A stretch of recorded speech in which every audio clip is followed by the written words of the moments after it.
Professor Mehrotra, you heard Siddharth Zarabi saying this isn't an easy problem to tackle at the moment. Let's be clear, no one has the kind of comprehensive solution to ensure that you meet the job challenge of a younger population. Do you see a magic bullet solution out there? Something the government could have done that not done, that Rozgar Melas, are they the way out in at least filling up these vacancies? No, the Rozgar Melas are simply for show. There is no question about that. We know that. Let's not even go there. I think there's no point in debating that one. I will answer your deeper question in a minute, but let me just address the 3 points that Siddharth ji talked about. Post-COVID, there has been a massive increase in rural employment according to the PLFS. This is precisely what I began by saying. I said this. Massive increase in rural employment took place because there was massive loss in jobs in the urban areas across the board in services and in manufacturing, and 60 million people became dependent on agriculture, which is the major reason why real wages in agriculture and across the economy, hence as a result, have been systematically falling. And these, please remember, that we already had a situation pre-COVID where 42% of our workforce or total workforce was providing 15% of the country's GDP, and then we added 60 million to it. As a result, the 42% went to 46.5% government data. And most of these people are doing practically nothing. Yes, they are saying that we are doing something, but that is to save face, for point one.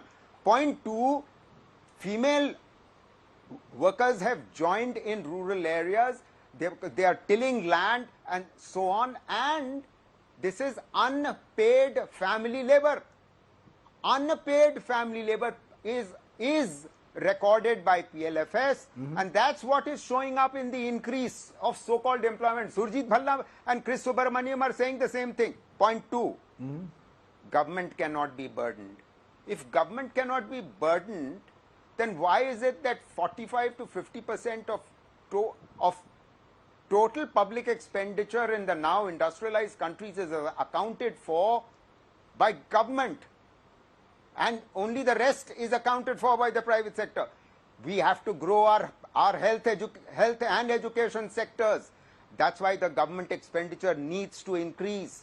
But tax revenues have not increased. If anything, this government has reduced corporate taxes, and yet the corporates are not investing. Private investment is at a historic low, although it has risen recently. The fact of the matter is that this government inherited 31% of GDP as investment to GDP, public and private taken together. In other words, I'm taking on board government investment. They're trying to compensate for the fall in private investment. Today, after a recovery, we are still at 29% share of investment in GDP, 2 percentage points lower than when this government came to power. Can you imagine? It was lowest at 26%. Third point, and repeatedly Mr. Siddharthji has been saying, oh, we don't have data, private sector, we don't have data. We have the data. The government is producing it.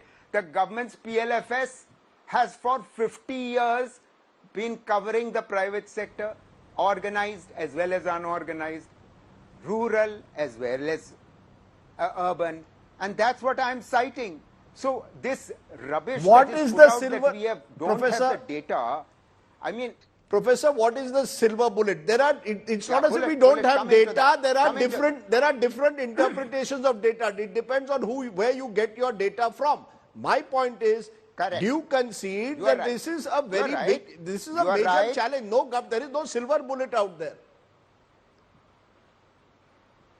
Let me begin on that. Firstly, can we get our growth rate back to the 8% on average that we grew at between 2004 and 14? In the last 9 years, we've grown at 5.7. What is the way we are going to get growth back up? Investment. And investment is low. The government is not being able to evoke and trigger the animal spirits of the private sector. Public investment is only a fraction of total investment. It's not going to be able to do it.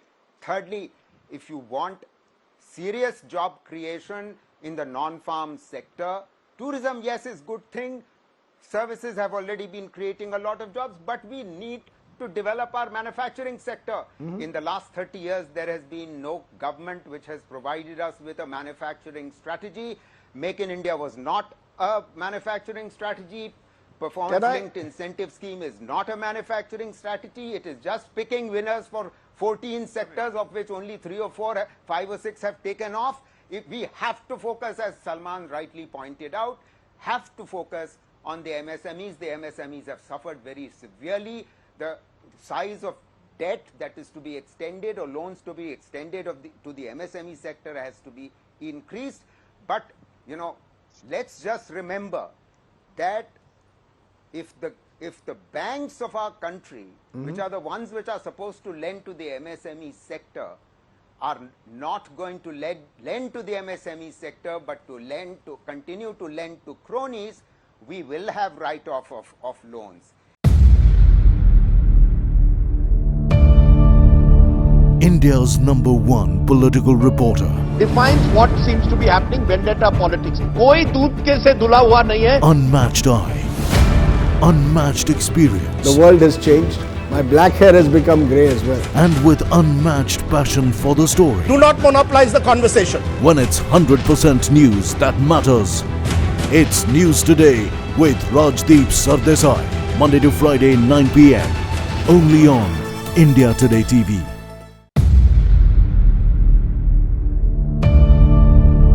India's #1 political reporter. Defines what seems to be happening, vendetta politics. कोई दूध के से धुला हुआ नहीं है. Unmatched eye, unmatched experience. The world has changed. My black hair has become grey as well. And with unmatched passion for the story. Do not monopolize the conversation. When it's 100% news that matters. It's News Today with Rajdeep Sardesai. Monday to Friday, 9 p.m. Only on India Today TV.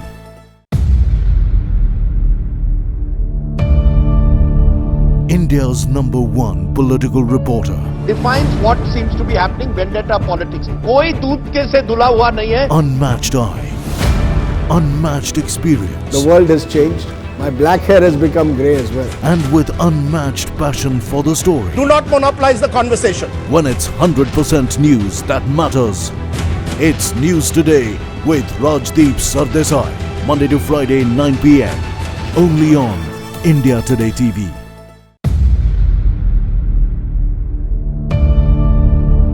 India's #1 political reporter. Defines what seems to be happening, vendetta politics. कोई दूध के से धुला हुआ नहीं है. Unmatched eye, unmatched experience. The world has changed. My black hair has become grey as well. And with unmatched passion for the story. Do not monopolize the conversation. When it's 100% news that matters. It's News Today with Rajdeep Sardesai. Monday to Friday, 9 p.m.